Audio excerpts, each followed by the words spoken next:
그럼 시간이 되어서 우리 해양금융 전문가 포럼 시작하도록 하겠습니다. 예, 올해 들어서 여러분 처음으로 이 세미나를 개최하게 되었습니다. 여러분 올해도 늘 행복하시고 또 건강하시고 하시는 일이 모두 성취되기를 간절히 바라겠습니다. 오늘은 저희들이 최근에 환경 규제와 관련해서 그 신규 선박을 발주해야 될 것인지 이런 여러 가지 이제 우리 논의가 있는데 이런 주제로 가지고 특히 이제 정확하게 제목을 말씀드리면은 현존 선박 환경 규제에 따른 투자 수요 추정이라는 제목으로 우리 윤희석 그 해양금융대학 원장님께서 한 25분 내지 30분 사이 발표해 주시고 또 오늘 우리 참여하신 그 여러 전문가님께서 코멘트를 자유롭게 하면서 한 시간 지금부터 한 9시까지 이렇게 진행했으면 합니다. 그 나중에 끝나고 나서 서로 좀 인사하고 그래 하겠습니다. 그럼 먼저 발표를 시작하도록 하겠습니다. 윤 원장님 부탁드립니다.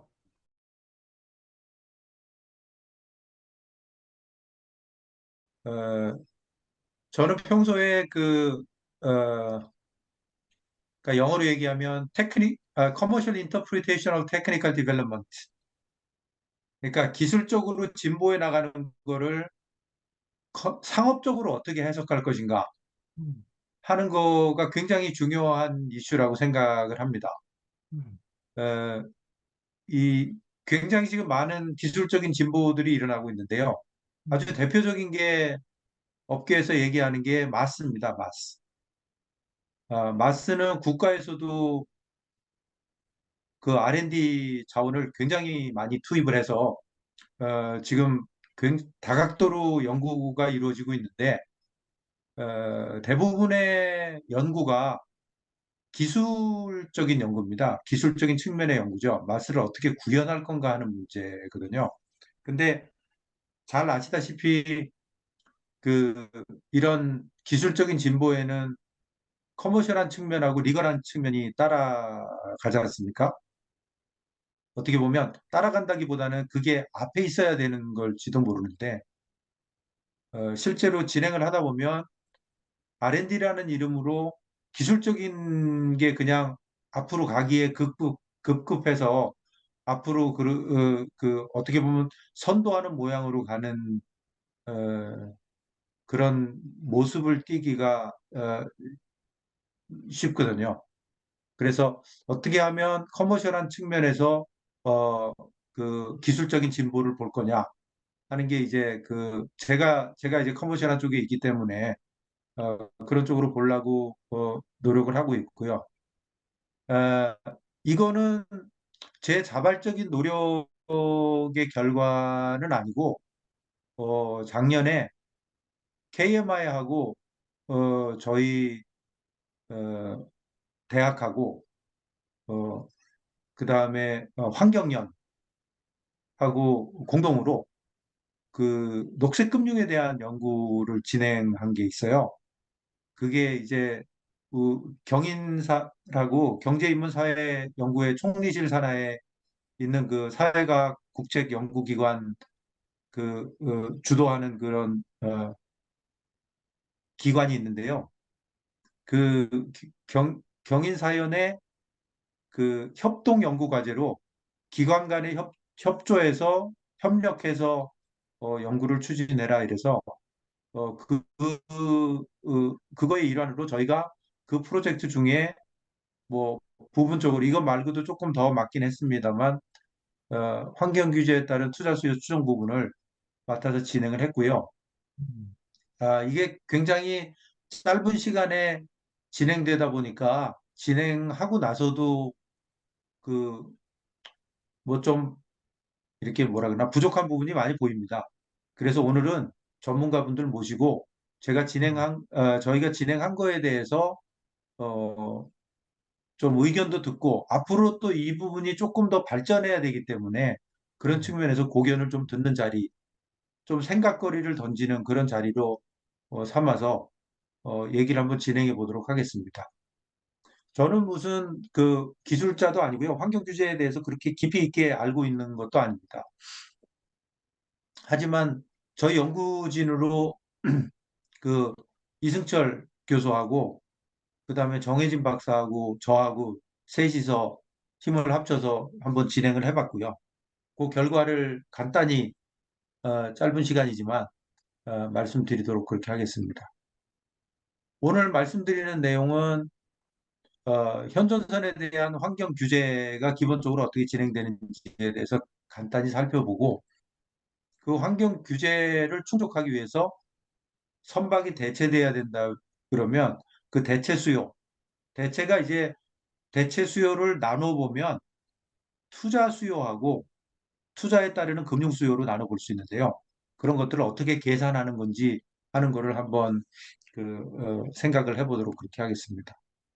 그래서 현존선에 대한 환경 규제를 보면요. 이게 IMO에서 그 제시하는 IMO 웹사이트에 있습니다. 웹사이트에 있는데 이 클라이밋 체인지에 대한 타임라인입니다. 그래서 어, 뭐 2011년에 그 쉽 에너지 이피션시 매니지먼트 플랜 심플하고 하는 거나 EEDI에 대한 아이디어가 나오고 그게 지금 2024년도에 와 있고요. 그 다음에 2050년에는 넷제로를 달성하겠다. 이게 이제 목적이지 않습니까? 그런데 우리가 주목한 게 뭐냐면 EEDI는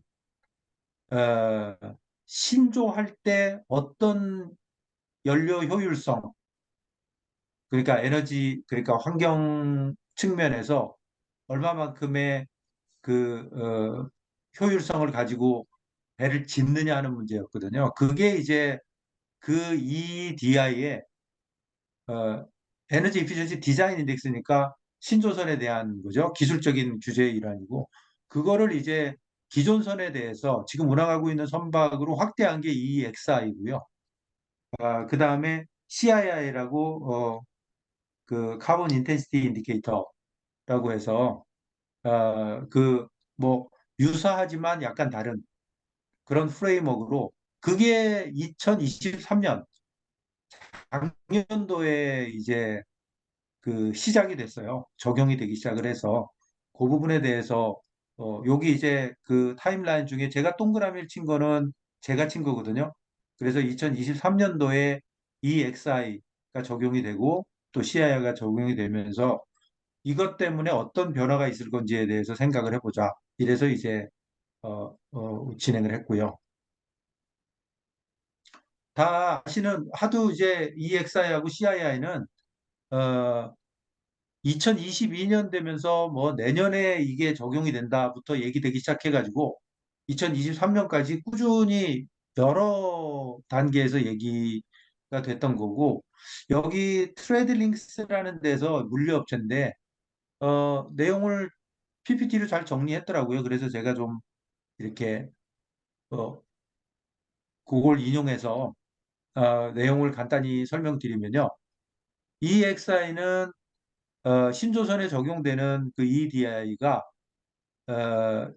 그 기존선에 적용되는 그런 프레임워크이고요. 이 EXI 규제를 받는 선박수가 2만 척에서 3만 척이라 그러니까 400금 우리가 전 세계 선박이 한 10만 척 정도가 있어요.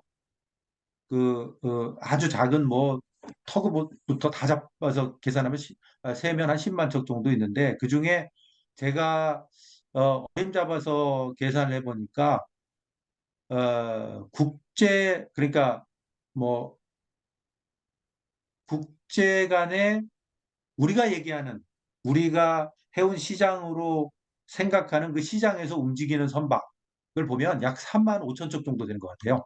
그러니까 그 선박의 대부분이 EXI에 영향을 받는다. 지금 떠 있는 배가 그렇게 생각하시면 될 것 같고요. 어, 이거는 이제 기본적으로 약 3% 정도의 그 전 세계 CO2 배출량 중에서 해운이 차지하는 게 전 세계 CO2 배출량의 3% 된다라는 거에서 출발하는 거죠. 그래서 어, 이제 그거를 어떻게 줄일 거냐 하는데 출발했고 IMO에서 작년 이전까지만 해도 그 8차 그 환경위원회 이전만 해도 2050년에 50%였어요. 2008년 기준 대비 8년 대비. 근데 그걸 넷제로로 강화를 했죠. 그래서 이제 환경 규제는 계속 강화되는 추세에 있고 여기 공식을 보면 이 XI는 사전적인 사전적인 기술적 규제예요. 그러니까 이 선박이 에너지 효율이 얼마나 된다라는 거를 이렇게 규정하는 사전적으로 규정하는 거죠. 이 선박이 어떻게 다니든 그건 상관없이 실제 CO2 배출이 어떻게 되든지 상관없이 이 선박은 몇 등급짜리 선박이다. 우리 이렇게 생각하시면 됩니다. 우리 냉장고에 보면 에너지 효율 등급 붙어 있잖아요. 그거는 제조 단계에서 붙어서 나오는 거거든요. 그런데 그게 안 붙어 있는 냉장고들이 있다 그러면 그 냉장고에 다시 측정을 해서 에너지 이피션시를 에너지 효율 등급을 붙인다 이렇게 생각하면 돼요. 그래서 사전적이고 기술적인 거고 실제 그게 가동하면서 그 CO2 배출이라는 그 CO2 배출을 하는 것과는 상관없이 그 등급이 매겨지는 거다 이렇게 생각하시면 되고요. 그래서 규제 대상 선박은 선종별로 보니까 이게 기준이 다 달라요. 지금 데드웨이트 기준으로 대부분 돼 있는데 이게 선종별로 이렇게 다르다 하는 거 아시면 되고요. 그 다음에 CII를 보면 CII는 그 이거 이제 운항적 틀이거든요. 실제 선박이 운항을 하면서 발생시키는 CO2로 이제 등급이 매겨지는 겁니다. 그래서 선박 단위로 계산되는 거고 5천 GT 이상에 대해서 어, 적용되는 거고 A, B, C, D, E를 나눠서 D, E 쪽으로 내려오게 되면 그 개선을 하든지 아니면 배를 퇴출시키고 배를 새로 짓든지 뭐 이런 얘기입니다. 이런 얘기고 그 다음에 CII의 계산 공식은 저 오른쪽 위에 나와 있는데요. 이거 보면 분모는 똑같죠. 근데 분자는 그 선박의 여기 뭐 용량이라고 번역을 했는데 선박의 크기죠. 기본적으로 커패시티고 그 다음에 여기는 아까하고 조금 다른 거는 아까는 속도였지 않습니까? 그런데 이거는 연간 이동 거리입니다. 그러니까 실제로 이동하면서 어, 그 이게 이제 되게 이동 거리가 중요한 거예요. 왜냐하면 이게 어떻게 보면 임팩트가 더 크다라고도 할 수 있는데요. 연간 이동 거리는 속도를 아무리 늦춰도 거리는 줄어들지 않습니다. 그러니까 예를 들어서 자동차가 60km로 가다가 30km로 가면 그 시간을 두 배 들여서 가는 거거든요. 그 얘기가 시사하는 바가 있죠. 그죠? 왜냐하면 속도만을 기준으로 보면 감속을 하면 등급이 좋아질 수 있는데 이거는 감속만으로 안 되는 거죠. 그러니까 속도에 시간 개념이 들어가는 게 이제 거리기 때문에 그래서 그게 조금 다르다 뭐 이런 생각이 들고요. 그 다음에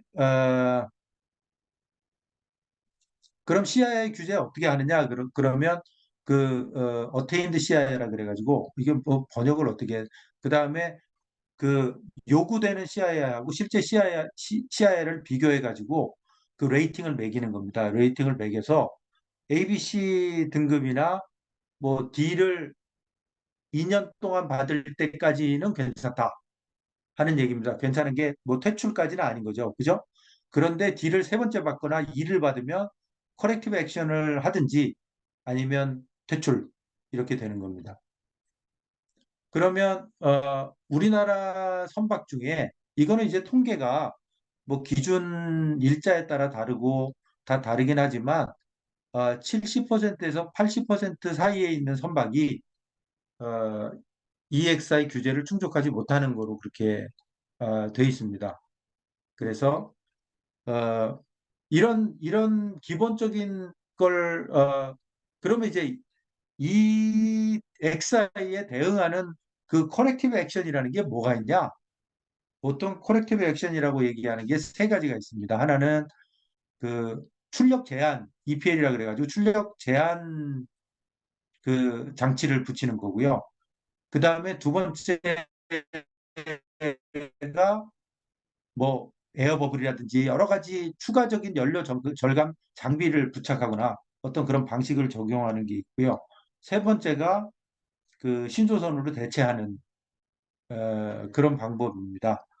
그래서 이런 것들을 감안해서 우리가 이제 그러면 투자 수요가 어떻게 될 거냐 하는 거를 계산을 해봤는데요. 어떻게 계산을 했냐면 이게 전체적인 프레임워크입니다. 프레임워크가 어떻게 생겼냐면 첫 번째로 우리나라에 있는 선박을 전부 파악을 했어요.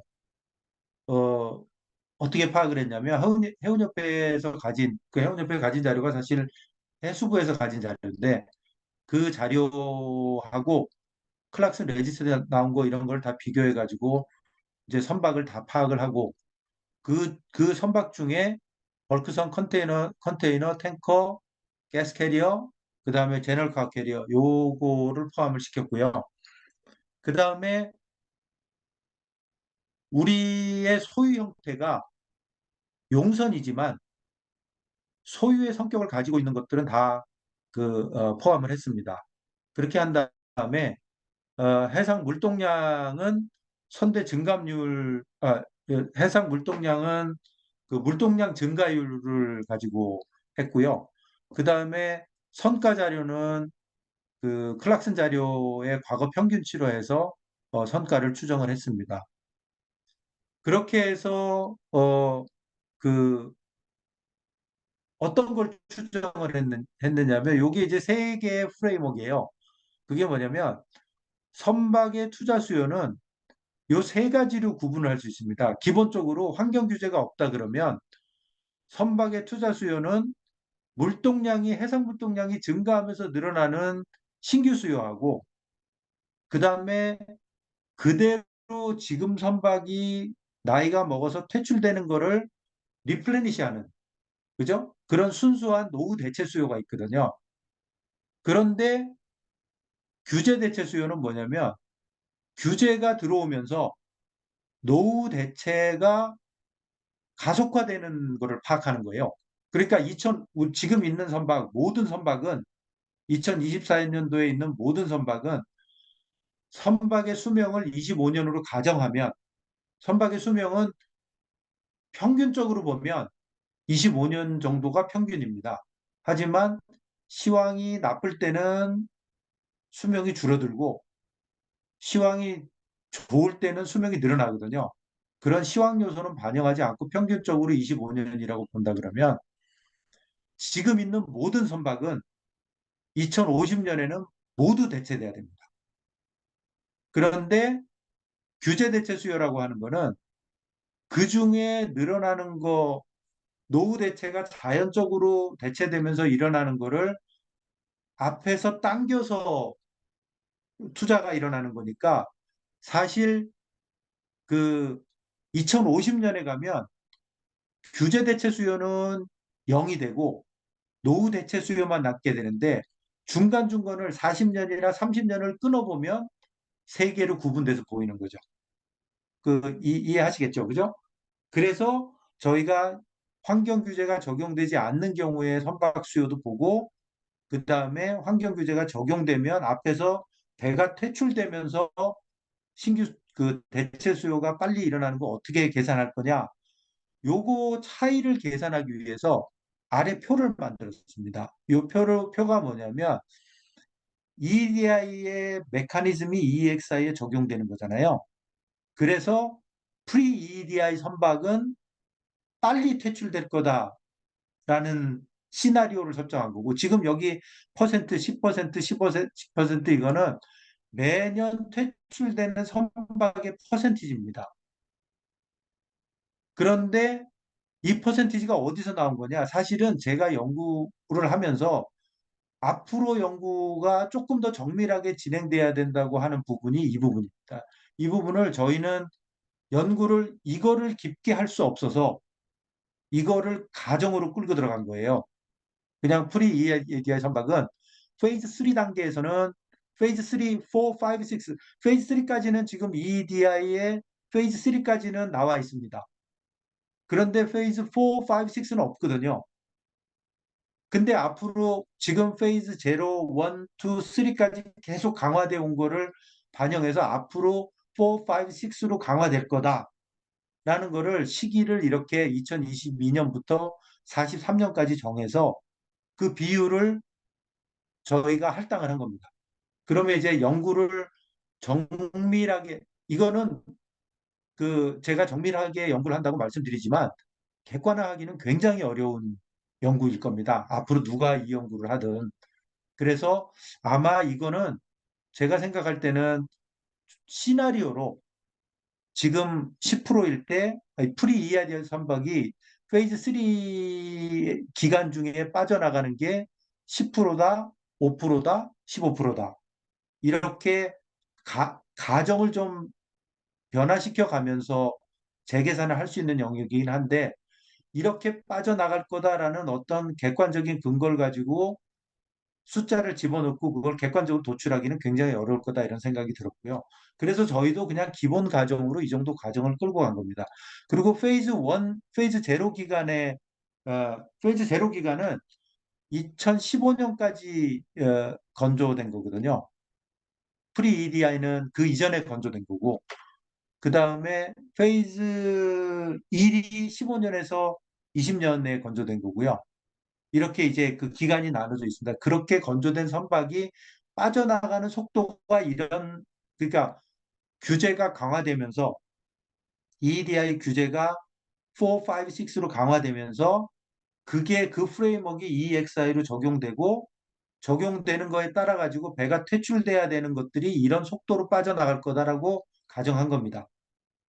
뒷부분은 의미가 없어요. 앞에서 이미 다 빠져나가기 때문에 뒷부분의 숫자는 어떻게 보면 의미가 없는 숫자인데 그냥 저희가 이렇게 가시화하기 위해서 이렇게 보여줬고요.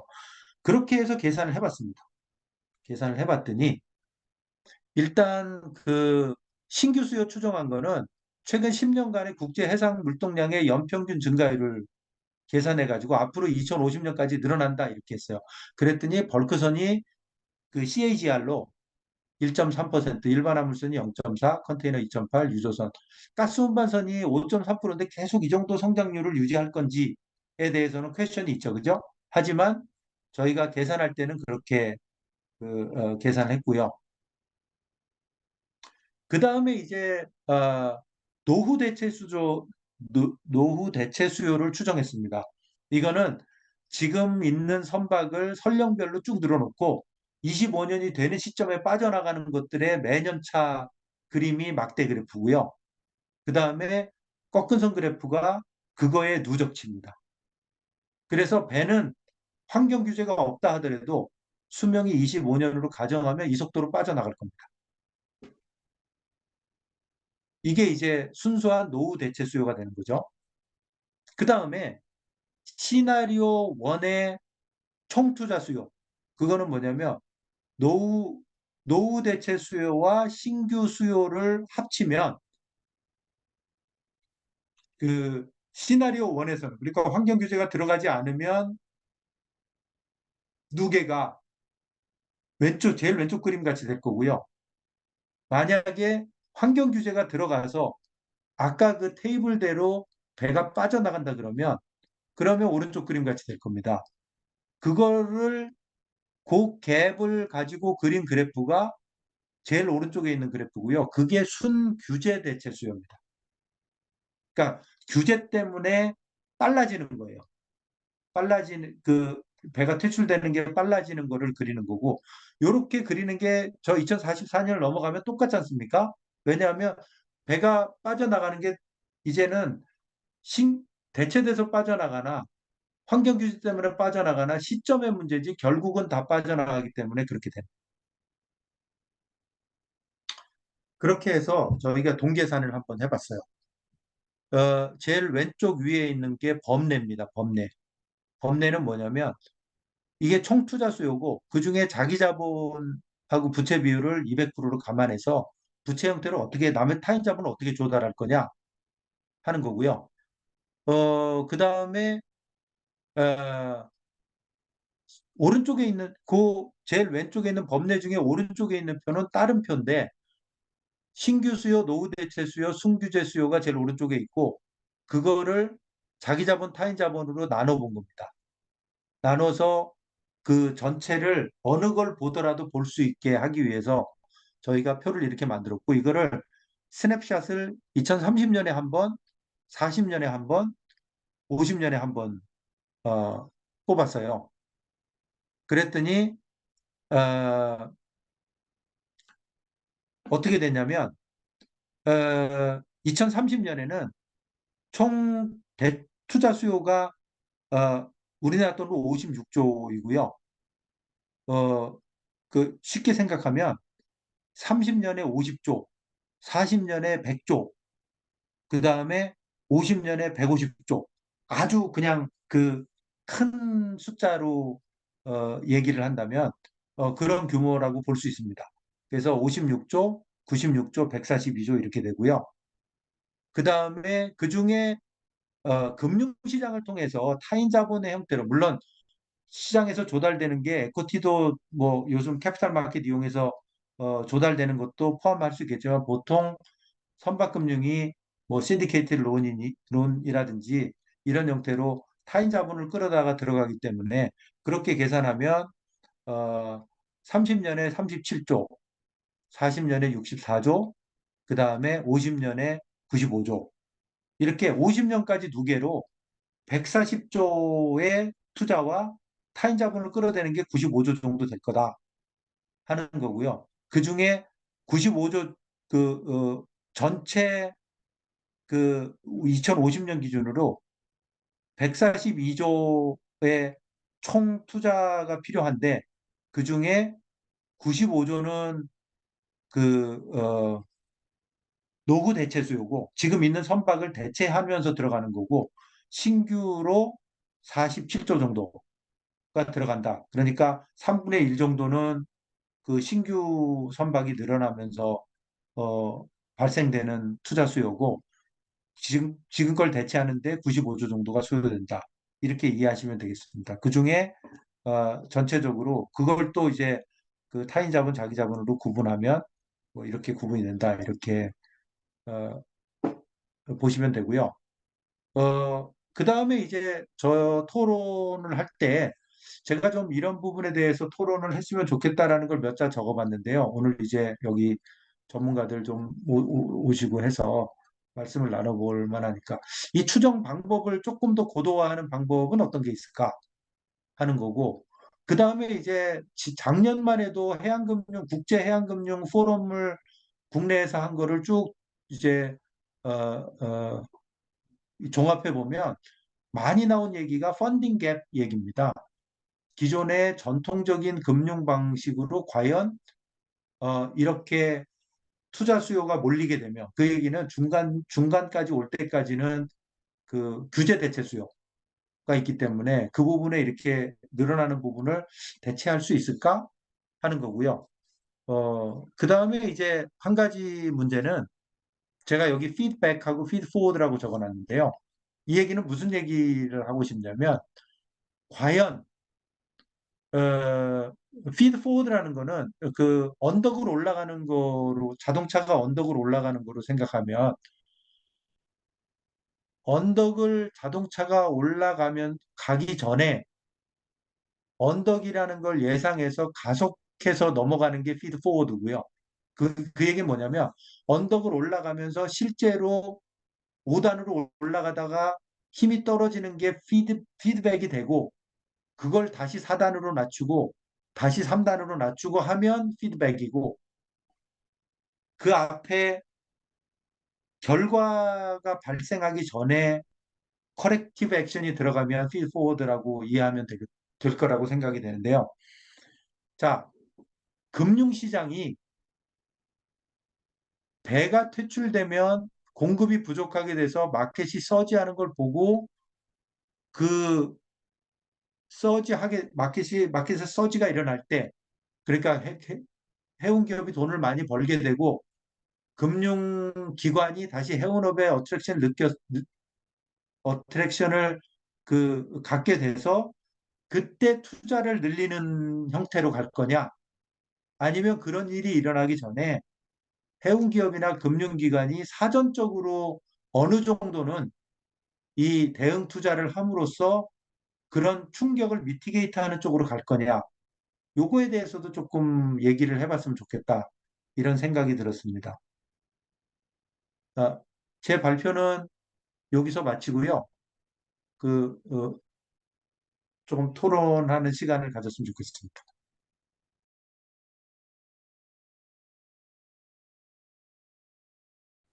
윤 박사님, 토론 들어가기 전에 예, 예, 예. 아까 그 숫자 주신 것들이 30년, 40년, 50년이 누계인가요? 아니면 신규인가요? 30년까지 숫자고요, 누계. 누계 전부. 40년까지 누계, 50년까지 누계입니다. 그러니까 일부는 또 부채가 뭐 해소될 수도 있지만, 그러니까 그 시점에 누계치. 그렇죠, 그렇죠. 네. 그러니까 지금 뭐 금융의 평장 화면 한번 개념이라든지 이런 개념이 아니라, 화면 한번 띄워주보지 계속. 아, 예, 예, 예. 그러니까 숫자를 잊어서 그러는데, 그러면 평균 신규 투자가 연간 얼마 정도로 대강 생각하면 되나요? 이게 지금 30년을 보면 지금 4, 5, 6, 7, 8, 9, 0이니까 앞으로 7년이잖아요. 네. 7년에 56조가 들어가는 거죠. 그러면은 7, 8, 56. 자, 1년에 8조씩 어떤 형태든 하여튼 신조하려면, 그리고 네. 한 가지 가정이, 그거 어차피 궁극적인 대안은 지금 이제 기술적 규제, 운항상의 규제, 그다음에 시장 기반 조치, 요 세 가지잖아요. 근데 네. 시장 기반 조치까지 감안하면 이건 뭐 장비를 조금 더 붙인다든지 아니면 운항상으로 속도를 낮추든지 이거 가지고 대응이 안 될 거다. 음. 궁극적으로는 선박이 퇴출되고 그거를 감당할 수 있는 에너지 전환이 일어난 형태로 신조돼야 될 거다라는 거를 기본적으로 깔고 있는 겁니다. 그 지금 어 2030년까지는 연간 한 8조씩 늘어나고 예, 예. 예. 그 뒤로는 한 4조, 5조 이렇게 늘어나네요. 그렇게 되네요. 그죠? 예. 네.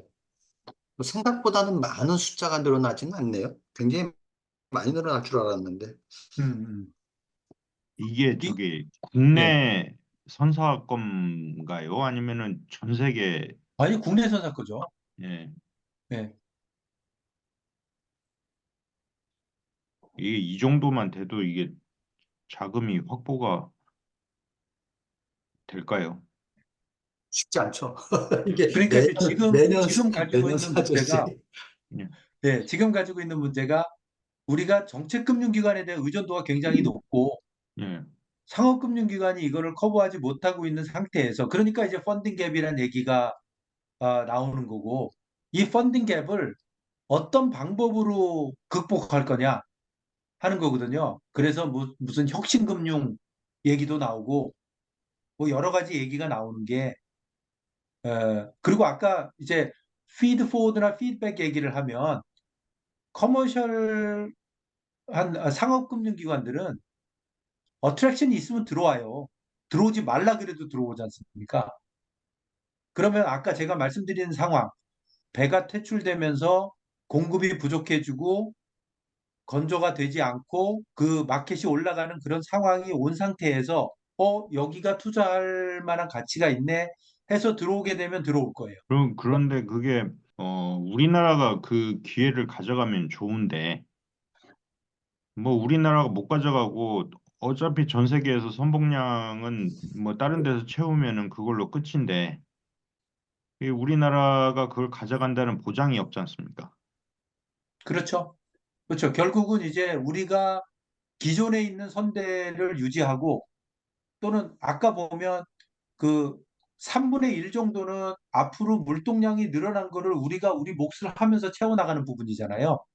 음. 만약에 우리가 여기 2050년까지 47조만큼의 투자가 일어나지 않는다 그러면 우리는 상대적으로 쪼그라드는 거죠. 그죠? 그, 예, 제가 이렇게 쭉 보면은 항상 느끼는 게 있는데요. 그 그리스나 뭐 일본 같은 경우는 제가 느끼기에는 그 개인의 어떤 욕망, 개인의 제가 이제 행동제모학 쪽을 계속 공부를 하다 보니까 이제 느끼는 건데, 개인의 욕망이라든지 개인이 어떤 부를 가져가겠다, 뭐 이런 것들이 쌓여가지고, 그런 데에서 계속 발전을 하고, 그게 이제 영향을 미쳐가지고 선대도 늘어나고, 그게 결국은 그리스나 노르웨이, 아니 저기 일본이 이렇게 선봉량을 자꾸 늘리고 전 세계에서 점유해 가는 것도 늘어나는, 이렇게 보고 있는데, 우리나라도 그렇게 보면 어떤 정부 주도라든지 기업 주도 이렇게 가는 것보다는 그 개인의 어떤 욕망을 좀 충족시키는 방향으로 해가지고 개인 선주들을 좀 많이 늘려야 되는 게 아닌가, 그런 생각을 좀 가지고 있습니다. 그래서 저 공부하면서 항상 느끼거든요. 결국은 이게 국가 주도나 뭐 어떤 대기업, 대형 선사가 이 주도에 가서는 이게 안 되지 않냐, 그런 생각을 좀 개인적으로 좀 가지고 있습니다. 예, 예. 그 숫자 때문에 저 계속 그 몰두하고 있는데 2003년부터 2008년까지 우리나라 그 굉장히 화랑일 때, 해운의 황금기 때 예, 예. 그 누적 그러니까 금융기관의 누적 익스포저가 맥시멈이 30조였거든요. 예, 예. 그 지금 2030년에 56조를 잡아 놓으셨으면은 성과들이 한 30% 올랐다고 치면 한 39조, 아주 선박이 그러니까 선봉량이 한 3% 계속 는다고 치고 성과도 한 30% 늘었다고 했을 때 그런 화랑 시절보다도 더 많은 자금 수요가 지금 잡혀 있는 것 같아요. 그게 근데 지금 말씀하신 숫자 중에 앞에 숫자 있지 않습니까? 예, 2003년에서 8년 사이에 누적 익스포저는 아마 제가 생각할 때는 그 증분이 있지 않습니까? 네, 증분. 그러니까 신규로 일어난 부분하고 그 다음에 상환하면서 꺼진 부분이 있을 거잖아요. 예, 네. 그 부분을 네팅한 거일 것 같아요. 그죠? 그래서 그 통계적인 기준이 두 개가 동일할까 하는 음, 생각이 들기도 하는데 어쨌든 지금 말씀하신 거의 포인트는 굉장히 중요한 포인트라고 생각이 됩니다. 왜냐하면 그때 그 시기에 그 늘어났던 어떻게 보면 엄청난 팽창이었잖아요. 그 그렇죠. 시기가. 그랬죠. 예. 그죠? 그 시기보다도 더 이제 수요가 크다라는 얘기니까 그 네. 부분은 조금 유념해서 봐야 될 포인트가 있다. 이런. 근데 저는 이제 근데 이 숫자를 굉장히 예, 의미를 갖고 보는 게 뭐냐면 최근에 우리나라 이제 턴세 제도가 올해로 끝나잖아요. 네, 예, 그래서 이제 턴세 제도가 도입함으로 인해서 어, 생긴 그 플러스적 효과가 뭐가 있는가, 소위 조세승수가 어떻게 있는가에 대해서 최근에 그 검토한 자료들이 좀 있는데 검토한 예, 자료를 보면은 우리나라가 톤세를 도입한 이후부터 선봉량이 이렇게 급격하게 늘어납니다. 그 음, 선봉량이 늘어난다는 건 뭐냐면 국내 조선이 늘어나고 금융이 활발화되고 기자재 매출이 늘어나고 결과적으로는 조세 승수가 1.0 이상이 된다는 얘기거든요. 그래서 그렇죠. 과거 20년 쪽 동안을 회계법인에서 조세 승수를 뽑아보면 20년 동안은 1.0이 넘었어요. 근데 그러니까 이 톤세를 우리나라에서 연장해야 된다는 그 근거 중에 하나가 앞으로 선대 수요가 이것처럼 많다면, 이렇게 많다면, 바꿔 얘기하면 간접적으로 국내 조선업계에 일감이 무지무지 늘어난다면 결과적으로는 조세 승수가 굉장히 커진다는 얘기가 되거든요. 그렇게 되겠죠. 네, 그래서 턴세 연장에 대한 굉장히 큰 논리적 근거를 제시할 수 있는 숫자들이어서 이 음, 숫자가 비교적 정치하다 그러면 어, 최근에 이 톤세 연장 논의하고 관련해서 굉장히 좋은 자료가 될 거라는 생각이 들어요. 그래서 요 숫자들을 조금만 좀 더 세련되게 만들었으면 하는 생각이 들어서 어, 의미 그, 있게 보고 있습니다. 그래서 저도 지금 이 연구를 아까 말씀드렸다시피 조금 그 짧은 기간에 하느라고 이 가정을 많이 집어넣고 단순화해서 했거든요. 그래서 제가 KOBC나 이런 데 얘기를 한 적은 있어요. KMI하고 KOBC하고 그다음에 해양대 여해양검정대학원하고 좀 같이 모여서 이걸 좀 공동연구 형태로 해서 숫자를 하나로 좀 만들어 보자.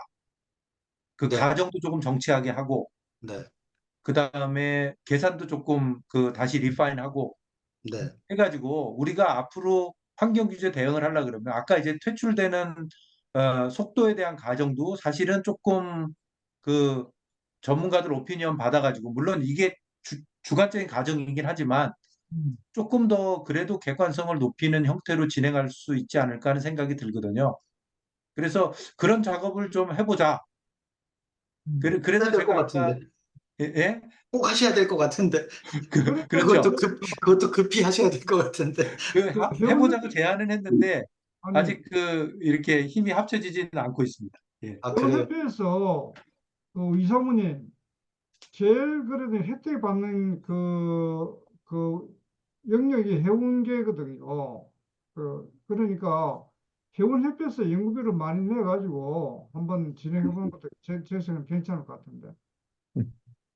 네, 제가 바람을 잡겠습니다. 예, 예, 윤 교수님, 윤 예. 교수님, 예, 예. 제가 질문은 요거 그 하실 때 그 이 뭐 돈으로 놓을 때는 반드시 이제 척수해서 음, 아마 계산이 됐을 것 같은데 그죠? 예. 예. 우리가 지금 뭐 러프하게 한 1,500척 정도의 뭐 의미 있는 외항선이 있다고 봤을 때 우리가 뭐 보통 25년을 갖다가 앉아 뭐 이 설령 평균 수령을 잡다가 요즘 앉아 분위기 자체는 이게 앉아 좀 땡겨지는 것 같아요.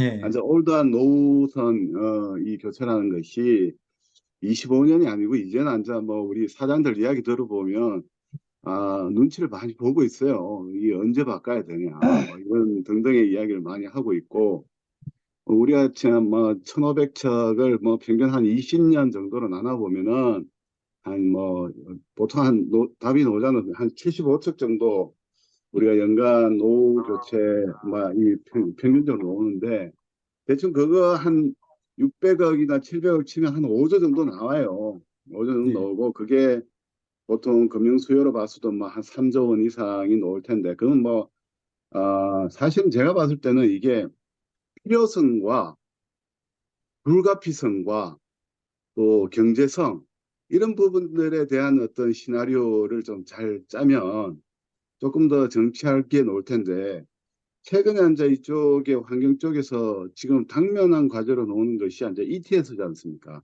결국 이제 배출권 관련해 가지고 탄소세를 이제 부과를 한다. 뭐 이런 이야기까지 나오니까 이제는 이제 필요성이나 뭐 이런 것보다는 불가피성이나 아니 경제성을 따져가지고 그렇게 하겠죠. 불가피성이라는 것이 나올 텐데 그런 것들을 조금 더 감안을 하면 좀 시나리오를 조금 정치하게 할 수 있을 것 같고 또 하나는 이 공급 사이드도 봐야 돼요. 사실은 이제 우리가 뭐 수요 쪽만 볼 게 아니라 공급 사이드가 결국은 이제 조선 캐파인데 조선 캐파에서 과연 이제 이런 정도의 숫자들을 전 세계적으로 어느 야드에서 이렇게 찍어낼 수 있느냐. 뭐 소위 말해서 불가능하다는 그런 이야기를 해요. 그래서 그런 부분들을 감안을 하면은 IMO가 무작정 그 지을 수도 없는 배를 계속 지으라고 할 수도 없는 그런 상황도 또 보여지기도 해서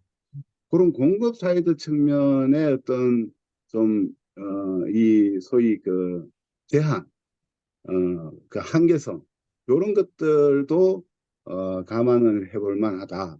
그래서 연구하실 때, 저 아까 정우영 그 대표님 말씀하셨지만은 저도 톤세나 뭐 국내 이제 그 워낙 펀딩 갭이나 이런 민간의 선박금융의 활성화나 이런 부분들을 연구하면서 이런 내용들이 중요한데 이 숫자가 되게 좀 뭐 의미가 있습니다. 특히 지금과 같은 이 급변기에 이 매우 중요한 숫자인데 아까 이야기한 대로 그런 어떤 제도의 변화에서 이 불가피성이 어느 정도로 어떤 속도로 빨리 올 거냐라는 그런 어떤 부분에 이 이야기를 가지고 조금 더 시나리오를 우리가 현실성 있게 하는 거하고 두 번째는 우리 공급 측면에 소위 이제 선박을 지어내는 공급 측면에 제한이 있기 때문에 그러면 그 두 가지를 조금 합치면은 실질적으로 과연 이 그 IMO가 이야기하는 이 시간대로 갔을 때 저항이 있을 거란 말이죠. 그래서 우리 소위 이제 해운업계에서 말하면 사장들이 뭐 오야라고 뭐 이런 사장들도 많거든요. 그래서 그런 저항선들까지를 감안을 하면은 조금 더 의미 있는 그런 시나리오들이 조금 더 다양하게 진행될 수 있겠다라는 생각을 하면서 오늘 그 보여주신 숫자들이 아까 말씀하신 대로 공동 연구가 되면서 조금 더 속도감 있게 이야기가 되면은 아까 이야기한 여러 가지의 함이 있는 그런 어떤 숫자로 쓰여질 것 같다라는 생각을 했습니다.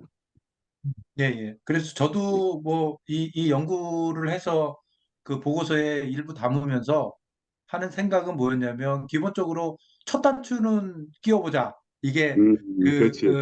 그걸 일단 정밀하게 하는데 누군가 출발을 해야 돼요. 예, 예, 출발을 해야 시간을 거기에 또 보내느니 시간을 생각을 보태면 되니까. 예, 예, 예, 맞습니다. 그래서 어떻게 보면 첫 단추를 이렇게 끼워 넣으면 그 다음에 리파인 하는 거는 할 수 있으니까 하는 그렇지, 생각으로 그렇지. 얘기를 했고 그 다음에 이제 이 피겨도 굉장히 러프한 피겨이지만 어쨌든 생각할 수 있는 어떤 프레임워크이고 그리고 지금 이동해 박사님 말씀하신 부분이 세 개가 다 굉장히 중요한 포인트예요. 첫 번째 수명이 단축되는 부분, 이 부분이 사실은 저희 순수 규제 수요라고 한 부분이 이렇게 중간에 볼록 솟았다 내려왔잖아요. 그렇죠, 그렇죠, 그 그렇죠. 순수 예, 예. 규제 수요가 늘어나는 부분이 다 이렇게 땡겨지는 거죠. 이렇게. 퇴출이 빨라지는 거를 예, 얘기하는 거잖아요. 그래서 이제 그 부분도 어떻게 반영할 건지 따져봐야 되고, 그 다음에 두 번째 말씀하신 마켓 베이스드 메저, 예, 예. 그러니까 ETS나 뭐 어떤 뭐 그 뭐죠? 여러 가지 경계선을, 그 예. 랩이라든지 뭐 여러 가지 얘기되고 있잖아요.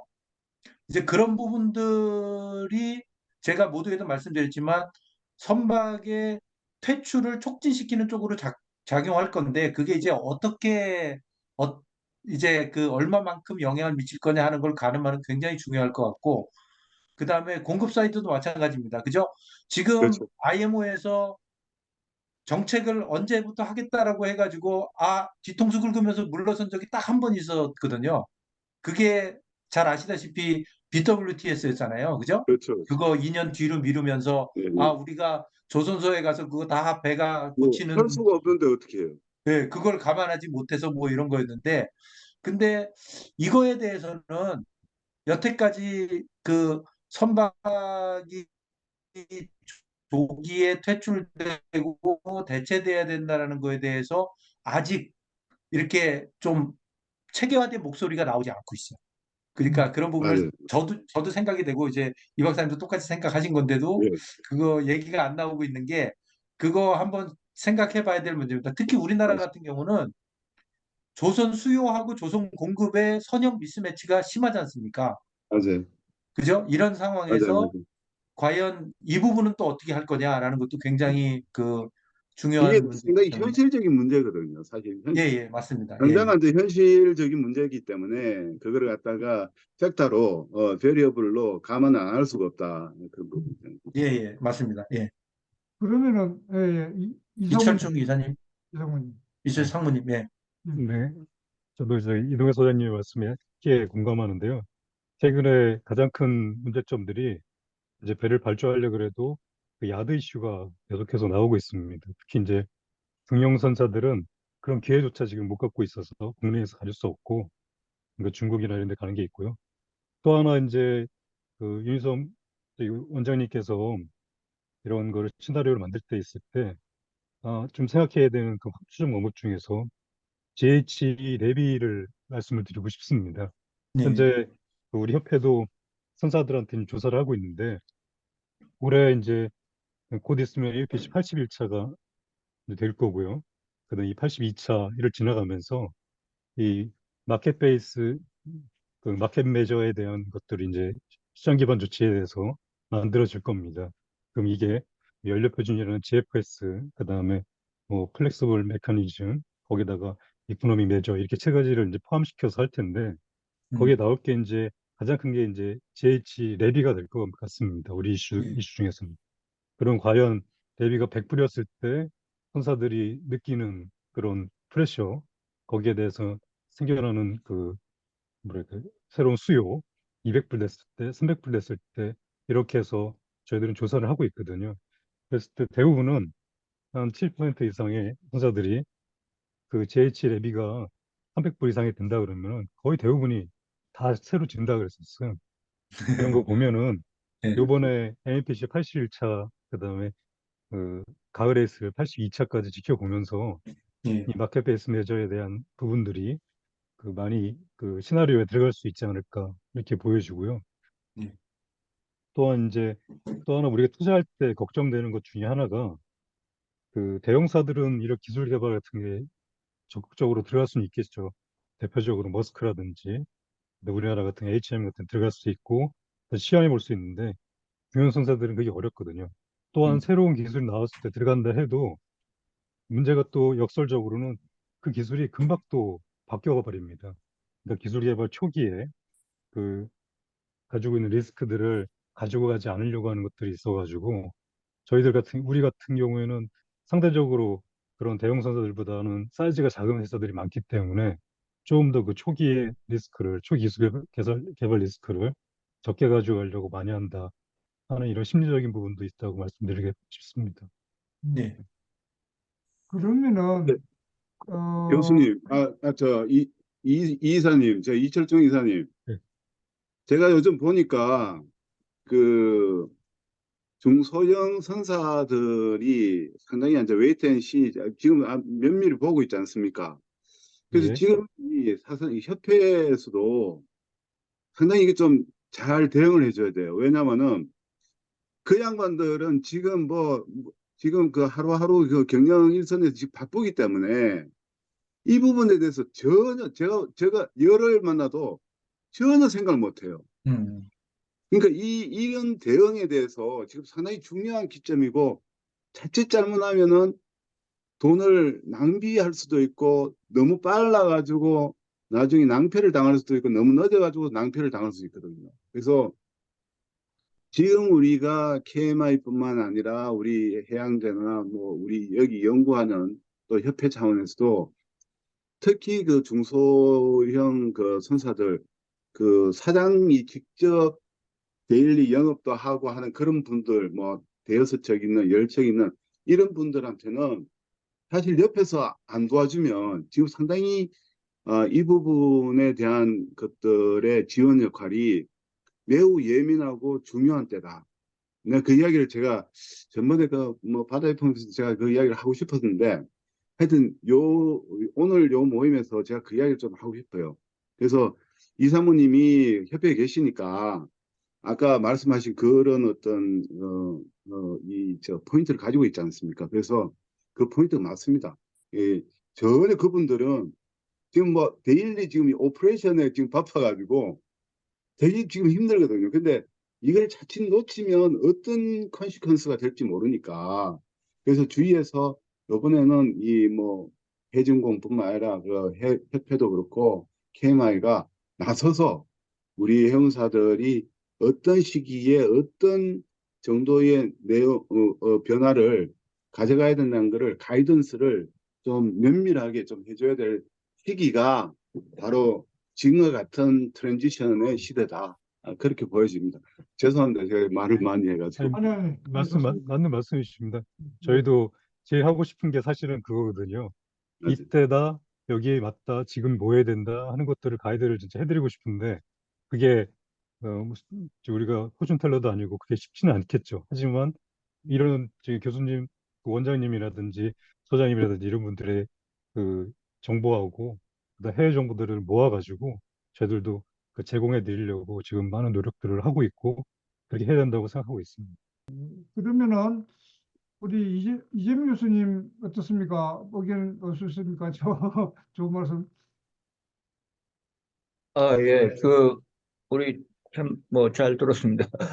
그, 어려운 내용인데, 사실. 이게 저도 이렇게 다른 자료들 이렇게 보면, 친환경 관련해서 이제 여러 가지 투자 수요에 대한 추정이나 이런 부분들도 이제 외국, 이제 그런 자료들도 이제 가끔 나오는 걸 봤는데, 이 부분이 참 쉽지 않을 것 같은데, 비교적 단순하게 일단 그 가정 세워서 이렇게 단순하게 일단 알기 쉽게 하신 것 같은데, 그냥 투자 수요만 관련해서 제가 한번 그냥 좀 질문이랄까 한번 드려보고 싶은 게, 이게 지금 하실 때 이제 일단 어느 정도 척수가 필요할 거냐, 혹은 이제 성과 아닙니까? 그죠? 이제 성과를 보는데, 척수에 대한 거는 이제 여러 가지 그렇게 많이 나름대로 좀 이렇게 기간도 따져서 이렇게 많이 이제 그 가정을 하셨는데, 성과는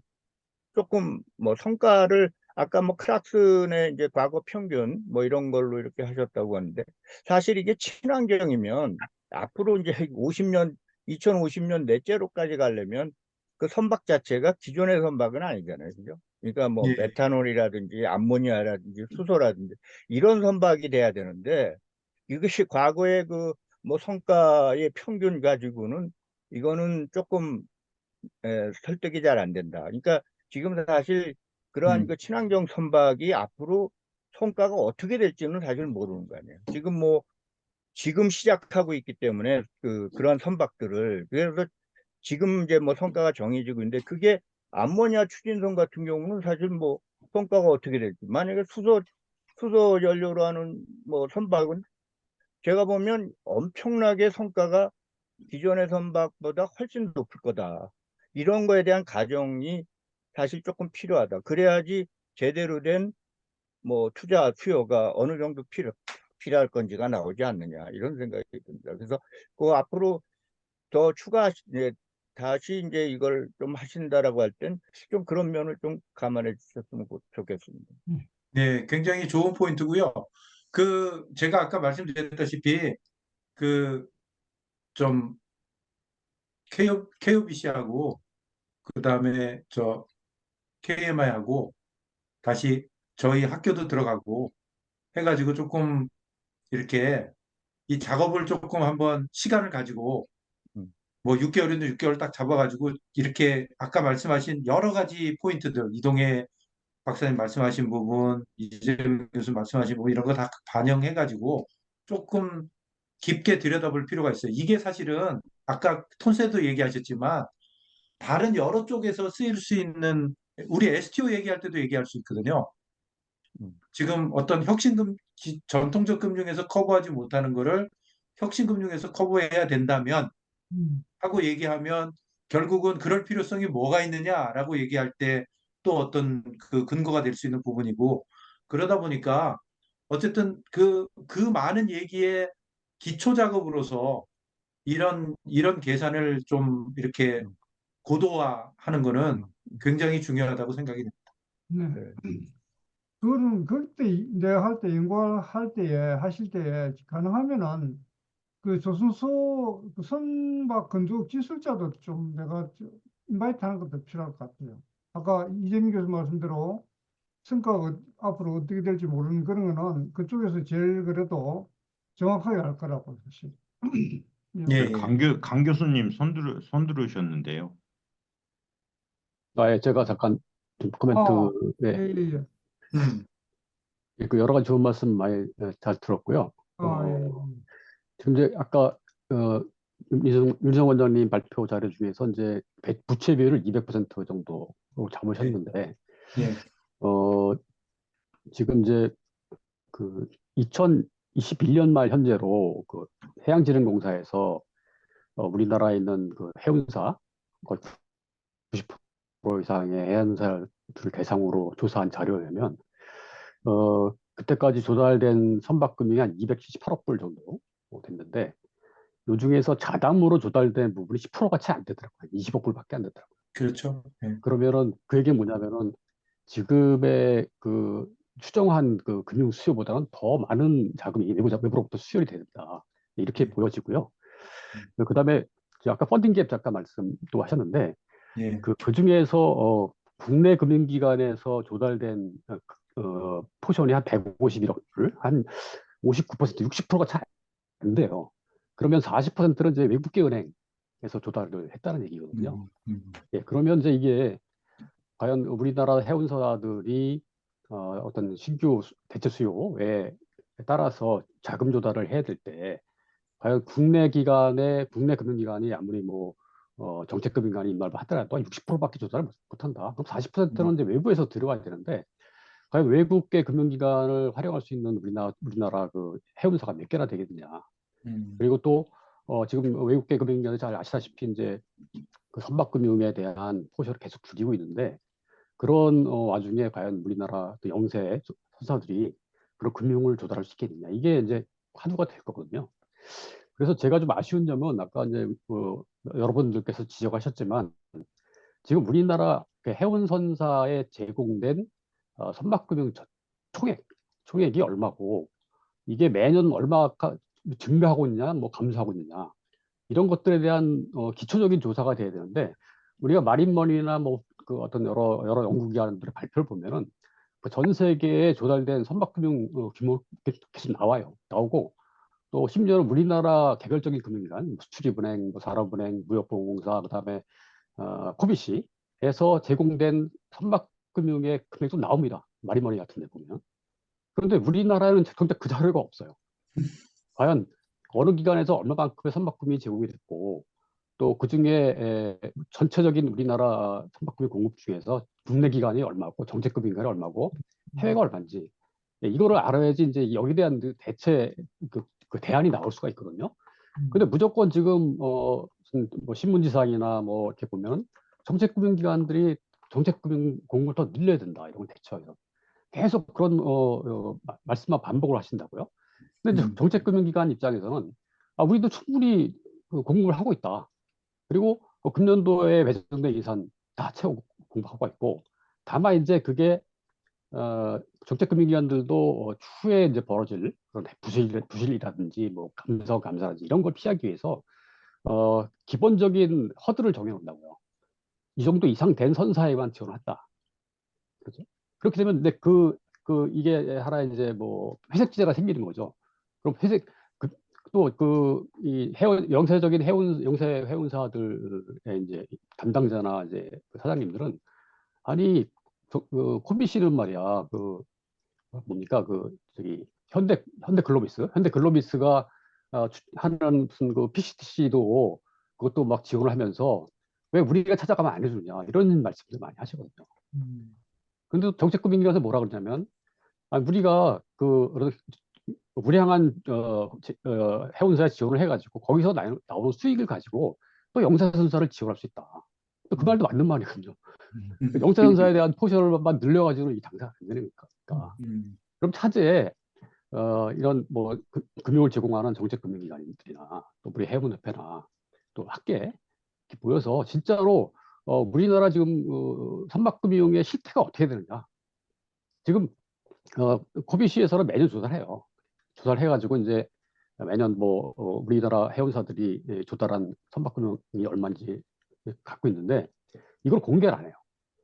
제가 공개를 하자고 몇 번 얘기했는데 이건 뭐 조사할 때 그 개별적인 해운사들한테 공개하지 않기로 약속을 했기 때문에 공개 못합니다라고 얘기하거든요. 그런데 그거는 뭐 어떤 선사가 얼마 조달했냐 그거는 아니더라도 전체적인 금융이 얼마인지 충분히 공개할 수 있는 사안이거든요.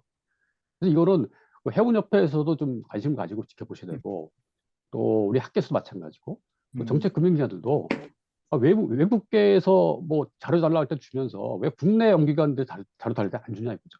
왜 마린머니에서 니네 선박금이 얼마냐 어떤 자료를 주면서 국내 연구기관들이나 뭐 이제 어떤 연구자들이 달라 그럴 때는 공개 안 해요. 그게 저는 굉장히 좀 안타까운 현실이거든요. 그래서 요약해서 말씀드리면 아까 부채별 200%를 너무 낙관적으로 잡으신 게 아니라, 왜냐하면 지금 자담 비율이 10%가 채 안 되는데, 그리고 이 자담으로 잡힌 부분도 어떻게 보면 뭐 제2금융권에서 조달했든지, 아니면 펀드에서 우리나라 펀드에서 뭐 들어갔든지, 뭐 자본시장을 이용한 펀드에서 들어갔든지, 우리 정우성 저기, 이사님 계신데, 그래서 전반적으로 우리가 이런 펀딩 갭을 어떤 해소하기 위해서 어떤 방법이 필요한 건지, 아까 STO도 말씀하셨지만 기본적으로는 우리나라 국내 금융 상업금융기관에 참여를 해야 된다고 봅니다. 그런데 제가 해운협회에 좀 부탁드리고 싶은 건, 우리나라 이 상업금융기관들이 뭐랄까 선박금융에 대해서 굉장히 안 좋은 부정적인 시각들을 가지고 있잖아요. 근데 그건 다 또 어떻게 보면 이제 막연한 그런 경험치에 근거한 것들일 수도 있거든요. 그리고 해운을 잘 모르기 때문에. 그래서 이 해운협회 차원에서라도 우리나라 국내 금융기관에 이제 지금은 뭐 선박금융 담당자가 없겠지만 그 심사 담당자라든지 아니면 RM 담당자들을 정기적으로 초청하셔가지고 진짜 우리나라 해운사들이 지금 어떤 국면에 있고 또 어떤 뭐 장점을 가지고 있고 앞으로 해운이 어떻게 발전할 건지 그런 것들에 계속 어떤 긍정적인 마인드를 심어줘야 된다고 생각을 해요. 안 그러고 계속 선박금융국을 늘려라 해봤자 그 공연불이 될 수밖에 없거든요. 그래서 그 지점에 대해서 말씀을 드립니다. 이상입니다. 죄송한데 제가 조금 코멘트 좀 할게요. 예. 강 교수님 그 말씀 잘 들었는데 조금은 제가 코멘트 해야 될 게, 최근 4년 동안 우리나라 해운사들의 법인세 절감 금액이 8.2조 정도 됩니다. 그러면은 그게 법인세를 정상적으로 냈을 때 22%에서 27% 사이에 법인세를 정상적으로 냈을 때 하고 비교해서 차액이 8.2조. 그러니까 그걸 25%만 본다면 영업이익으로 보면 총 한 32조가 됩니다. 바꿔 얘기하면 해운산업 자본이 최근 4년간 한 32조 정도가 쌓였다는 얘기예요. 그래서 선박금융을 할 때 과거에는 뭐 5%, 10% 미만밖에 안 했는데요. 최근에는 선박금융 할 때 자담 부분을 한 50%까지 늘리는 경향이 있습니다. 특히 이 32조를 가지고 1년에 8조씩 필요하다고 아까 계산을 했는데 초기 30년까지 그중에 20%인 1.6조를 자기 자담을 넣는다고 하면은 사실은 한 20년도 넣을 수 있어요. 그래서 아까 저는 그 윤 교수님이 잡은 20% 자담은 뭐 충분히 할 수 있고 한 40%까지 해도 10년은 버틴다고 생각을 합니다. 과연 이제 선사들이 그렇게 번 돈을 선박금융에 다 넣을 의지가 있느냐, 이거는 변론이지만은 과거하고는 조금 선박금융의 형태는 바뀔 수가 있다고 생각을 합니다. 예, 그 좋습니다. 제가 잠깐 우리 정 대표님 첨언을 드리면 22년 말로 지금 코로나 팬데믹 이후에 우리 그 해운산업 업종 평균 부채 비율이 지금 56% 됐습니다. 56%. 그래요. 그러니까 과거에 우리가 400% 넘고 뭐 500% 넘고 뭐 이러던 우리 그 전 산업 평균이 280 정도 돼요. 이 부채 비율이. 그런데 지금 급격하게 줄어가지고 22년 말 기준으로 지금 56%입니다. 해운업계가. 그리고 지금 우리 해운업계보다 부채 비율이 낮은 데가 반도체 소프트웨어 산업밖에 없어요. 나머지 건설업 뭐 이런 데는 다 뭐 300% 가까이 되는 그런 상황입니다. 그래서 지금 이제 어떤 거냐 하면은 우리가 과거에 뭐 IMF도 마찬가지지만 글로벌 이후에 해운업계가 침체기를 겪으면서 여러 가지 안 좋은 게 많기 때문에 당장 상장된 그 해운사의 PBR, 소위 이제 주식 가격 대비 자산 가격 PBR이 0.5가 안 돼요. 그게 1이 돼야지 되는 건데 1이 안 됩니다. 지금 우리 주식시장에 해운 상장 기업의 평균의 PBR이 0.5예요. 0.5. 0.5가 안 됩니다. 사실은. 그만큼 우리가 지금 언더밸류 되어 있는 거죠. 해운업계가.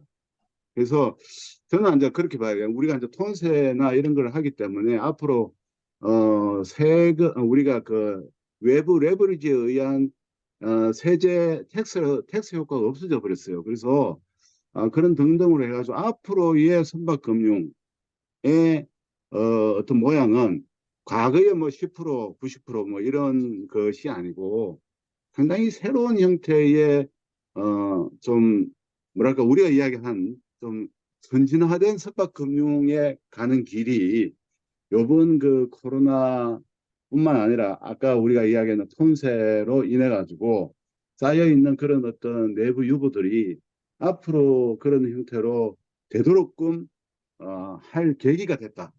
제가 요번에 그 어떤 부채 비율 업종 평균을 분석하면서 그런 느낌을 받았어요. 그래서 예.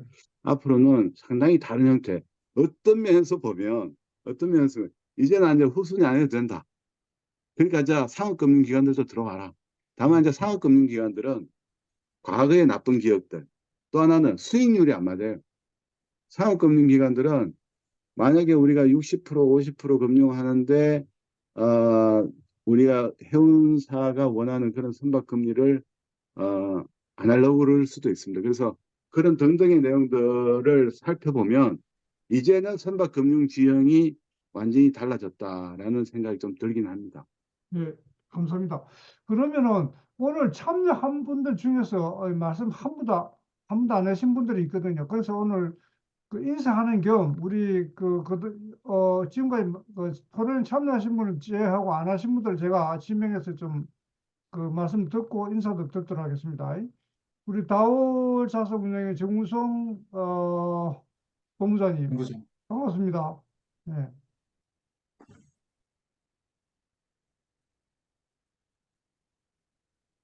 예, 안녕하십니까. 예, 저 다올 정우성입니다. 예, 예, 올해 새해 복 많이 받으십시오. 예, 예, 그, 반갑습니다. 네, 안녕하십니까. 예, 오늘 제가 너무 관심 있는 그 주제여서 참여하게 됐고요.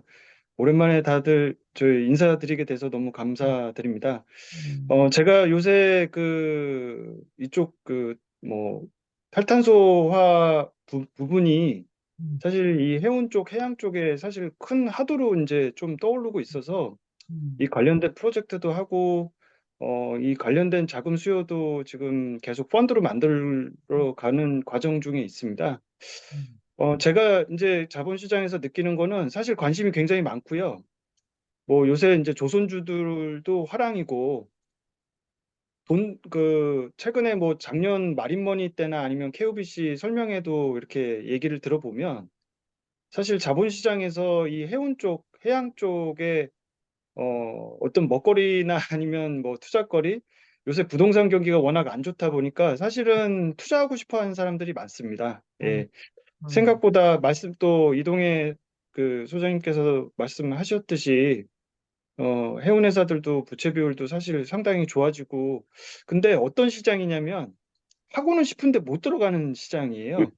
그렇죠. 예, 왜냐하면 이제 이자율이 워낙 정책금융기관 여기 이제 캠코나 아니면 KOBC나 이런 워낙 어려울 때 도와주셨지만 사실은 지금은 들어갈 수가 없는 시장이에요. 좋은 거는 알고 하고는 싶고 관심이 많고 새로운 플레이어들도 이제 막상 알아보고 작년에 이제 부산도 가서 다들 이렇게 만나서 해보니까 딜을 받을 수 있는 그런 액세스가 아예 안 되는 거예요. 왜냐하면 이 시장 금리 이미 한국에 있는 시장 금리는 이 민간 금융에서 도저히 이제 따라갈 수 없는 사정이 아니고 이미 그 생태계가 해운 회사들은 부산에 가서 정책금융기관들하고 다 어느 정도 된 다음에 그때 운용사나 아니면 프로젝트를 정해서 사실은 운용사 이런 펀드들을 그냥 껍데기로 쓰는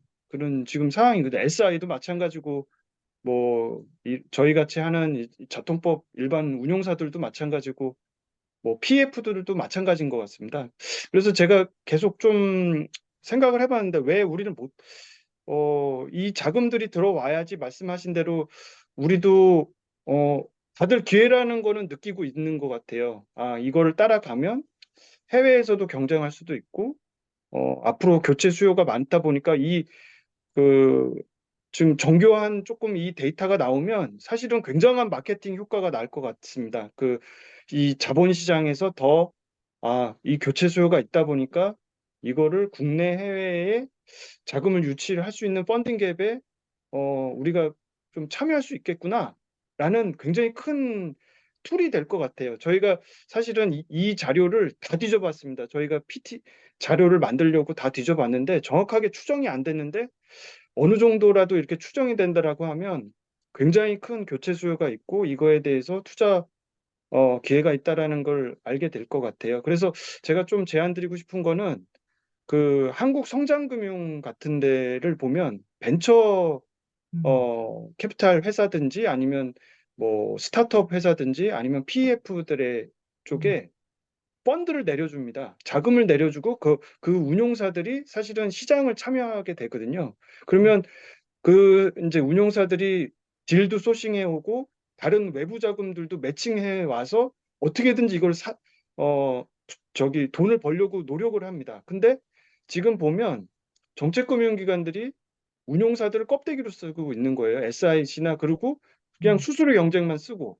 근데 워낙 전문가시니까 운용사를 못 믿고 뒤에서 거의 하나씩 다 그냥 거의 직접 하시듯이 하시다 보니까 저희 같은 운용사들이 하고는 싶은데 재미가 없는 시장이 됐고 이 수가 점점 줄어들고 사람들이 재미가 없는 시장이 좀 된 것 같아요. 그래서 다른 섹터를 보면 뭐 인프라도 그렇고 부동산도 그렇고 특히 이제 그 한국 성장금융이 되게 좋은 케이스인 것 같아요. 그거를 캠코나 아니면 뭐 KDB든지 KOBC든지 운용사를 좀 키워주시면 운용사가 돈을 벌려면 딜도 가져오고 민간 자금도 끌어당겨서 결국은 그거를 시장에서 통용될 수 있는 형태로 어떻게든지 소화를 시키려고 진짜 노력을 많이 할 거거든요. 근데 뒤에서 그냥 껍데기로만 쓰면 사실은 저희는 그 시간에 다른 뭐 인프라를 하든 다른 기업 투자거리를 해서 돈을 벌어야 되니까. 그래서 그 부분을 조금 정책금융기관에서 다 일일이 그거를 직접 하시듯이 하지 마시고 물론 뭐 프로그램을 만들어서 지원해 주신 건 좋은데 너무 그 뒤에서 일일이 하세요. 그거는 제가 보기에는 결국은 저희 같은 민간업자들은 다 말살될 지금 좀 하고 되게 기회는 많고 수익자들도 하고 싶어 하는데 수익자들이 알아보면 한 2% 수익률이 차이가 나다 보니까 못 들어오는 그게 좀 안타깝습니다. 그래서 운용사에 돈을 아예 내려주셨으면 좋겠다. 그러면 좀 민간업자들이 어떻게든지 이거를 상업 금융의 돈들을 끌고 올 거다. 예, 그거를 좀 제안드리고 싶습니다.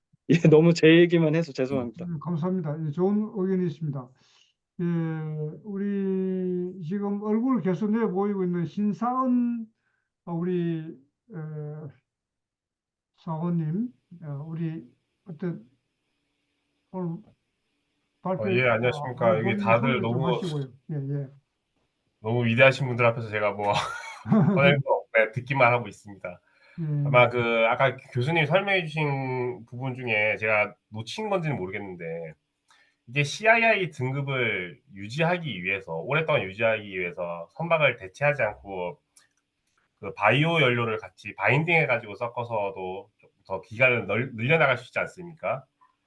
그 과정도 그 연구에 지금 포함이 약간 돼 있는 건지 궁금합니다. 아니요. 지금 이제 연료에 대해서는 아직 디렉션이 없어요.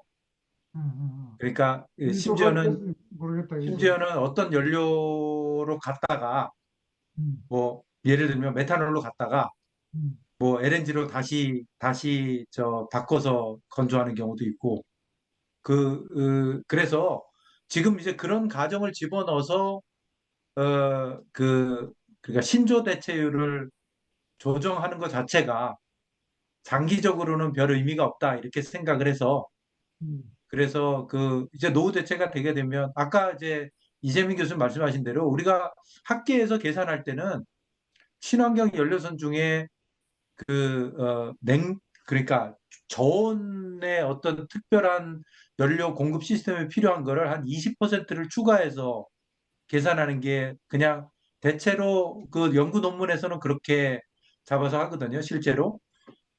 그래서 제가 이제 그 정 박사랑 그 같이 쓴 논문도 그렇게 감안을 했고, 그래서 그런 부분은 다 반영을 해요.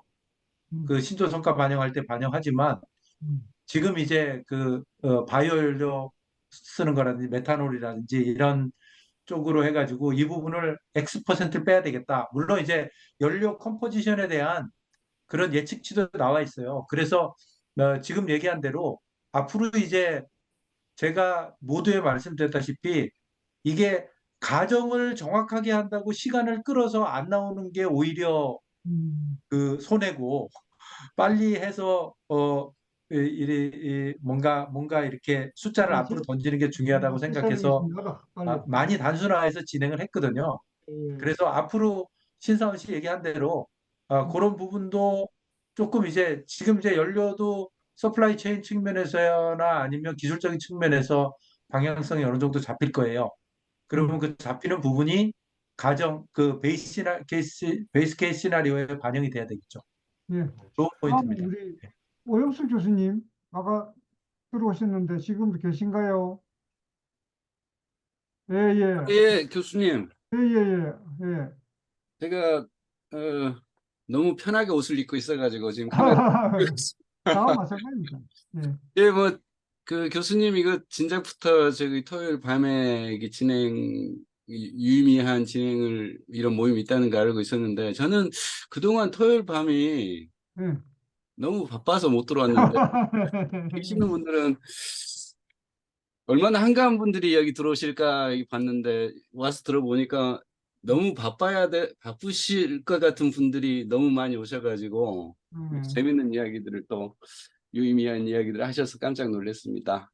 저도 뭐 토요일 날 사실 노느라고 바쁘지 뭐 다른 걸 바쁘겠습니까만 노는 거 좀 줄이고 자주 들어와 보도록 하겠습니다. 뭐 보니까 신사한 씨 같은 경우는 정말 오랜만인데 반갑기도 하고 예. 인도네시아죠 지금. 아닙니다. 지금 한국에 있습니다. 한국에 있어요? 시승해운에 들어갔습니다. 시승해운에. 아 그렇구나. 예예. 그 소식도 모르고 있었네. 예. 오늘 뭐 저기 윤 교수님 발표나 깔끔하게 정리를 잘 하셨던데 너무 깔끔하게 정리를 하시지 않았나 하는 생각이 좀 듭니다. 저는 늘 걱정이 우리 해운은 늘 공급 과잉이 문제였다 이렇게 생각을 해서 특히 이제 미래 수요 추정을 할 때는 과다 추정되지 않았나 늘 한 번 더 뒤돌아봐야 되지 않을까 뭐 그런 말씀을 좀 드리고 싶고요. 그리고 다른 뭐 실무에 계신 분들 전문가분들 이야기 잘 들었습니다. 오늘 많이 배웠습니다. 감사합니다. 예, 감사합니다. 우리 저기 임상수 교수님도 들어와 계신데. 예. 제가 좀 그 먼저 저기 말씀하세요. 예. 다올 자산운용의 정 이사님께 좀 답변을 좀 드리자면 제가 그 한 20여 년간 계속 고민했던 내용이거든요. 그 내용이. 근데 저는 좀 생각이 좀 많이 다릅니다. 저도 이제 예전 초기에는 그런 생각을 좀 잠깐 가졌었는데 이제 프로젝트를 진행하다 보면 아까 전에도 이제 여러 말씀하셨는데요. 이제 보면은 저희가 지금 방향 설정을 못 하고 있잖아요. 탈탄소 경우에도. 근데 보면 항상 머스크나 이런 데서 배를 가져다 쓰는 데가 있습니다. 그래서 그 건조를 하고 그 톤내지 프로바이더죠. 톤내지 프로바이더로 들어가 가지고 기술 습득도 하고 방향이 어디로 가는지 하면서 그 배를 오퍼레이터인 메가 오퍼레이터인 머스크라든지 이런 데서 배를 써주면 리스크 해지가 됩니다. 그래서 그쪽이 톤내지 프로바이더로 들어가면 이제 여러 가지도 경험을 할 수 있고 또 선박도 확보할 수 있고 이런 케이스도 있는데요. 제가 과거부터 이렇게 한 20여 년간 이 금리에 대해서 계속 분석을 해봤는데 이 선박금융이라든지 해운이 이제 전 세계적으로 경쟁을 하는 거기 때문에 이제 금리가 높으면은 경쟁이 안 됩니다. 그게 사실입니다. 그렇기 때문에 이거를 커머셜 쪽에서 이 흥미를 가지고 마켓에 들어오려고 하면 그쪽에서도 분명히 ROE라든지 뭐 ROI라든지 요구 수익률을 맞춰야 되는데 그게 너무 높은 건 사실이에요. 그러면 해결 방안이 뭐냐? 그러면은 그거를 그 뭐 정책금융기관이라든지 어느 금리가 낮은 곳에서 들어오지 말고 이쪽 커머셜 쪽에서 들어가는 게 맞느냐? 그건 좀 생각을 해봐야 됩니다. 전 세계적으로 싸우려면 결국은 카펙스가 낮아야 되는데 그러면 그 카펙스를 낮추려면 어떻게 해야 되냐? 그래서 제가 계속 고민을 했어요. 그 부분에 대해서. 진짜 그러면 정책금융기관이나 뭐 외국계 은행 이런 데서 다 빠져야 되냐? 그래서 그 여의도라든지 이런 데서 금리가 높은 데서 이게 들어가 줘야 되냐? 저는 좀 생각이 다른 게요. 펀드 구조를 바꿔야 된다고 저는 생각을 합니다. 채권형 펀드를 계속 얘기를 하면 안 맞아요. 그 브릿지 갭이라고 하는데 브릿지 더 갭 제가 계속 그 강의할 때마다 해운사가 요구하는 그 금리는 매우 낮아요. 왜 그러냐면 그 카펙스를 줄여야 되기 때문에 그 낮은 금리를 가지고 마켓에 나가서 싸워야 되고 투자자들은 요구 수익률이 높잖아요. 높으면은 그건 채권형에서는 답이 안 나와요. 그래서 채권형을 계속 고집을 하면 요구 수익률 뭐 8%, 10%를 요구를 하는데 정책금융기관 무슨 5%짜리 갖고 와 버리면은 경쟁이 안 된다. 이게 아니고 제가 보기에는 이제 펀드 구조를 바꿔야 됩니다. 이제는 주식형 펀드로 가야 돼요. 주식형 펀드를 가가지고 과거처럼 뭐 예를 들어서 이런 거죠. 5천만 불의 배를 건조를 했는데 거기에 4천만 불은 정책금융기관이나 어디 뭐 커머셜 이제 금리 굉장히 낮은 데서 들어가고 나머지 한 1천만 불 정도는 주식형 펀드가 갖고 있다가 그 배가 예를 들어서 1억 5천만 불에 팔렸다.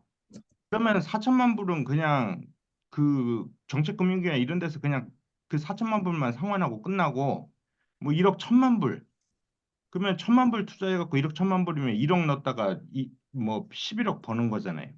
이런 식으로 펀드 구조를 바꿔야지 여기서 금리 뭐 몇 프로 더 낮추고 정책금융기관 펀드를 내려라 이거는 제가 이 부분을 제가 굉장히 오랫동안 고민을 했어요. 왜 그러냐면 저는 이제 정부기관에 일을 하고 있고 전에 예. 이제 저 커머셜 쪽에서도 일을 했고 그 부분이 이게 진짜 그러면 이쪽 여의도 쪽을 무너뜨리는 건가 이런 부분에도 굉장히 고민을 많이 하고 했던 이거 부분인데요. 김 박사님 말씀한 건 한번 우리가 이게 한번 발표 주제로 한번 다뤘으면 좋겠다, 사실은. 그래서 이제 말을 좀 이제 정리를 하겠습니다. 그래서 그 여의도는 이제 그 주식형 펀드를 이쪽으로 가서 캐피탈 게인이라든지 이런 쪽으로 가야 된다고 이제 생각을 합니다. 네, 감사합니다. 예, 예. 그리고 임 교수님, 예, 예, 네, 반갑습니다. 예, 예. 해양대 임상섭입니다. 예, 새해 복 많이 받으십시오. 오늘 이렇게 그 준비해주신 윤희성 원장님 요 발표를 잘 들었고요. 나머지 이 분들의 어떤 좋은 코멘트 잘 들었습니다. 저는 학교에서 이렇게 연구하다 보면 그 예측과 관련해서는 미래 상황에 대한 불확실성에 대한 예측에 대해서 상당히 부담스러운 측면이 큽니다. 근데 이걸 과감하게 또 연구를 해서 이렇게 발표한다는 것 자체가 상당히 부담이 크고 이게 맞는지 안 맞는지부터 시작을 해서 이게 투입하는 변수가 정량적으로 특정되는 건지 가정이 정말 논리적인 건지 이론적인 백그라운드가 있는 모델을 사용한 건지 결과가 과연 설득력이 있는 건지 이런 하나하나가 생각할 거리가 너무나 많고 연구 주제이긴 한데 그런 것들을 전부 다 감안해서 이런 결과를 발표한다는 것 자체가 윤 교수님 굉장히 수고 많으신 것 같고요. 저도 이제 여기 학교에 있으면서 저도 이제 뭐 다른 뭐 에너지 트랜지션이 로 인해서 뭐 다른 분야의 모빌리티 변화 요거에 관련된 미래 수요 예측에 좀 새로운 뭐 모델들을 사용한 것들이 있는지 그 결과 예측을 할 때 어떤 변수들을 많이 사용했는지 요런 벤치마크 연구들을 많이 보고 있어요. 그래서 할 건 없는지. 그래서 이제 이런 연구 프레임워크를 이렇게 제안을 해주셨지만 저는 이제 조금 더 이렇게 과학적인 모델이 혹시 없는 건지 이 정량적인 가정이라든지 아니면 정상적인 가정이라도 어떤 과학적인 모델 안에 이론적인 탄탄한 모델 안에서 예측할 수는 없는 건지 이런 것들이 굉장히 고민이 되거든요. 그래서 이제 뭐 물론 실무에서는 뭐 그 정도까지 할 필요가 있겠냐라고 한다지만 연구하는 입장에서는 요 하나 결과치 자체가 굉장히 부담스럽고 그런 면에 있어서 좀 더 과학적인 모델을 가지고 이렇게 결과를 내야 되지 않을까라는 생각이 들고요. 그래서 연구들을 하나하나씩 찾아보고 있고요. 도움이 될 수 있다면 앞으로 이런 연구들에 좀 참여를 해서 좀 더 이제 뭐랄까요, 좀 세심한 연구를 통해서 도움이 되었으면 합니다. 말씀 감사합니다. 감사합니다. 예, 감사합니다. 그러면은 오늘 우리가 지금 9시 반이 넘었는데 아까 예상보다 상당히 시간을 많이 지났습니다. 오늘 최근에 우리가 어떤 해운 조성계에서 같이 이 환경 규제에 따른 어떤 신조선 대체라든지 또 뭐 여러 가지 또 우리 고민을 하고 있는 거죠. 그죠? 그래서 이 부분이 그런데 말로만 하는 것보다 실제 그러면 자금이 얼마 정도 들어갈 것인지 이런 부분들을 우리가 구체적으로 한번 연구했는데 상당히 저는 의의 있다고 생각합니다. 네, 그래서 오늘 좋은 주제 발표해 주신 우리 윤 원장님 감사드립니다. 우리 김용숙 이사님 얼굴이 나타났으니까 인사 한 말씀 하시고 그래 해주시면 감사합니다. 그렇게 해서 이제 제가 또 마지막으로 마무리하고 마치겠다 하겠습니다. 네, 죄송합니다. 좀 늦게 들어와가지고. 아닙니다. 예, 예. 네. 하여튼 준비해 주신 유희선 교수님께 상당히 감사드리고요. 제가 같은 경우는 이제 그 한국 콩스봉화타임이 그 기자재 회사에 있다 보니까 딱 이제 현상으로 이제 저희들이 회사 가장 신경 쓸 부분은 이제 지금 탄소화 이쪽에 상당히 많이 신경을 쓰고 그 소프트웨어 개발이라든지 아니면 다른 메이커에서 뭐 장비를 설치하는데 인터페이스 하는 거라든지 그런 쪽으로 신경을 많이 쓰고 있습니다. 그리고 현재 이제 LNG 같은 경우는 이제 나왔는 배들의 그 재해화 시스템이 상당히 좀 요즘 좀 활황으로 좀 접어들었어요, 사업이. 그러니까 현대마린 솔루션이든지 하나파워 이쪽에서 지금 요 비즈니스를 상당히 많이 하고 있거든요. 현대 추세는 이제 그렇습니다.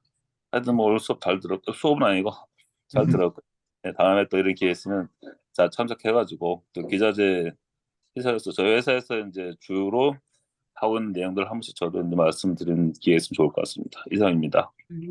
감사합니다.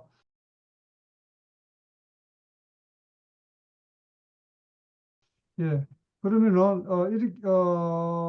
이 정도로 해서 오늘 제18회 우리 해양금융 전문가 포럼은 마쳤으면 합니다. 여러분 참여해 주셔서 감사드립니다. 그래 다음 뵐 때까지 늘 건강하시기를 바라겠습니다. 감사합니다. 네, 감사합니다. 수고하셨습니다. 감사합니다. 감사합니다. 네. 감사합니다.